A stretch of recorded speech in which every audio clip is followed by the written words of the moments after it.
പുലിയന്നൂർ ശ്രീ മഹാദേവ ക്ഷേത്രത്തിലെ തിരുവുത്സവ ആഘോഷങ്ങൾക്ക് കൊടിയേറി. തിങ്കളാഴ്ച രാത്രി 8 മണിക്ക് നടന്ന കൊടിയേറ്റ് ചടങ്ങുകൾക്ക് ക്ഷേത്രം തന്ത്രി മനയത്താറ്റില്ലത്ത് അനിൽ ദിവാകരൻ നമ്പൂതിരി, മേൽശാന്തി മുണ്ടക്കൊടിയില്ലത്ത് MD നാരായണൻ നമ്പൂതിരി എന്നിവർ മുഖ്യ കാർമ്മികത്വം വഹിച്ചു.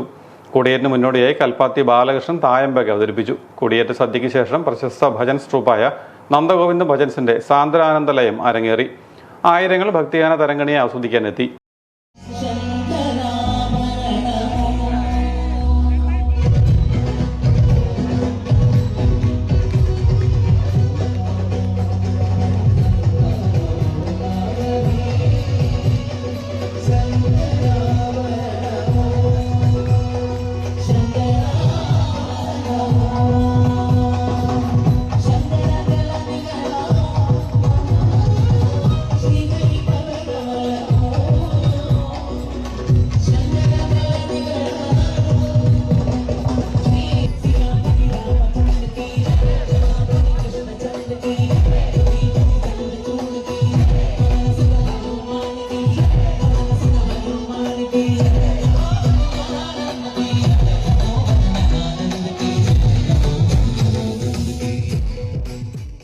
മഹാശിവരാത്രി ദിവസമായ ഫെബ്രുവരി 15-ന് പ്രസിദ്ധമായ പുലിയന്നൂർ കാവടി ഘോഷയാത്രയും ഫെബ്രുവരി 16-ന് തിരുവാറാട്ടും നടക്കും.